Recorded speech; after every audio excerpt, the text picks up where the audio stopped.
welcome to Mystery Mike. Thank you all for tuning in. Well, I got a really special story to talk about here. I went fishing the other day at the Conowingo Dam, and I met a very special couple. And actually, my last video is the time that I'm referring to that I went fishing.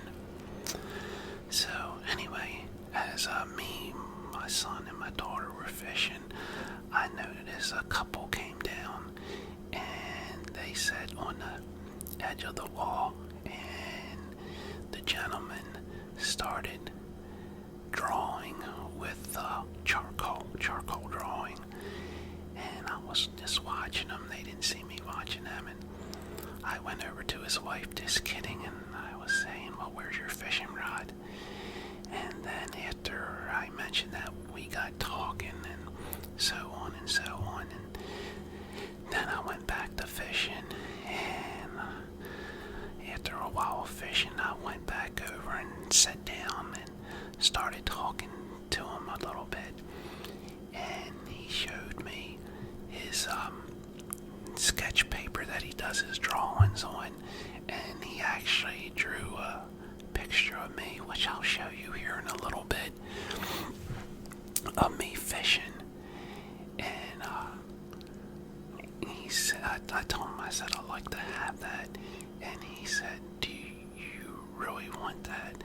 And I said, I sure do. I says, but I'm only going to take it if you sign it. And he says, well, I'm not going to give it to you unless I sign it. His last name is Mr. Sowers, and they were two very special folks. And he's from up around the Conowingo way, and he'll go down at the Conowingo from time to time and do his drawings. And as we were talking, he was really starting to tell me some neat things. One of the things he told me was last year about this time that him and his wife was down there, and they were relatively close to the river, and he seen two sturgeons, and he said they were jumping out of the water, and I never seen a sturgeon in the Susquehanna, and they are native to Susquehanna and also to the Potomac.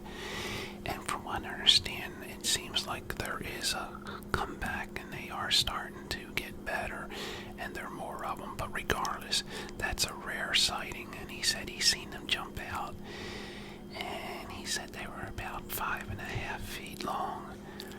And I thought that was really neat. I would love to see a sturgeon like that. And as we were going on and talking, he told me when he was a little boy, him and his father were up at the dam fishing, and I believe that they were on the catwalk.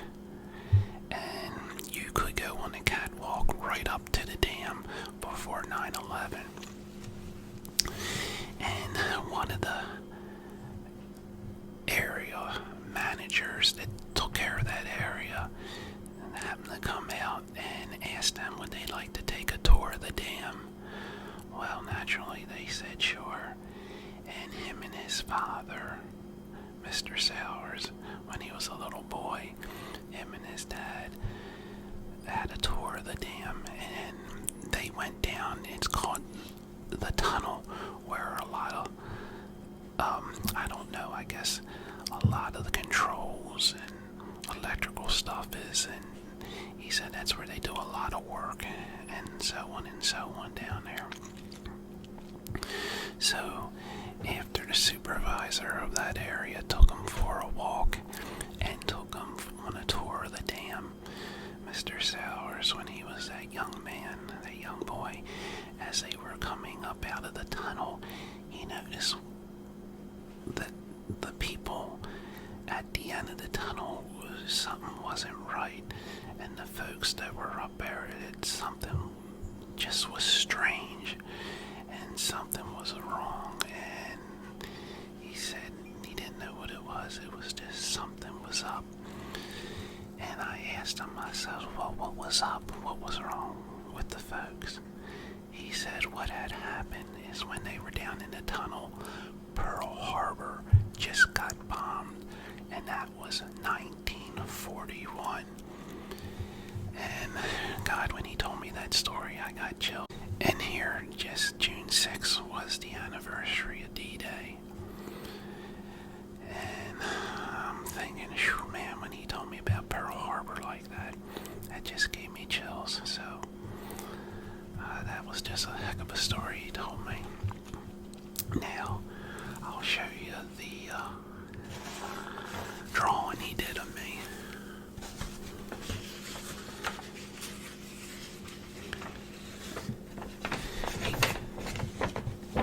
I'm hoping that you can get that on there pretty good. He put the location down, his name and the date. So what I'm going to do with this is I gotta lightly spray it with a hairspray, and then I like to put it into a frame. So I'll treasure this forever. So I thought that was very nice of him. It says sketched on location, Conowingo Dam, and then Mr. Sowers signed it.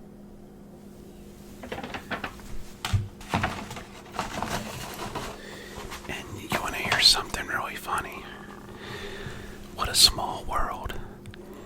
Well, there's a gentleman that I'm a very good friend with, and I asked Mr. Sowers, did he know James Galbraith? And he said to his wife, "Hun, tell him." Well, Mr. Galbraith's wife was first cousins with Mr. Sowers' wife.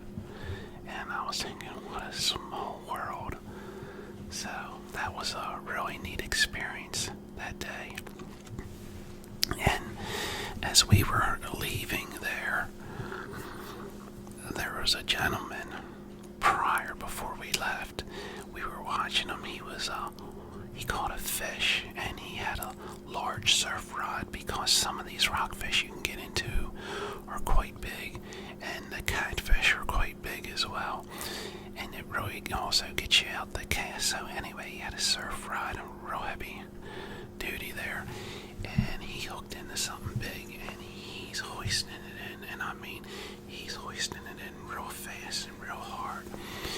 Well, I seen the fish break the surface, and the hook came out of the fish's mouth, and the guy was in waders out in the water, probably up to his knees, and he fell over, and he was up closer to the dam, and he got on up, and I seen him over to the side talking to a guy. I don't know actually what was going on, but as we were leaving, that gentleman was leaving as well, and I asked him, was that a rockfish?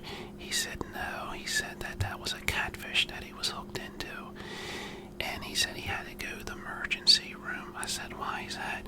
And he showed me when the hook slipped out of the fish's mouth, it came right for him, and the hook, I don't know what finger it was, but the hook caught him in the finger, and the sinker came, right behind the hook, and it hit the hook and even jammed it in further.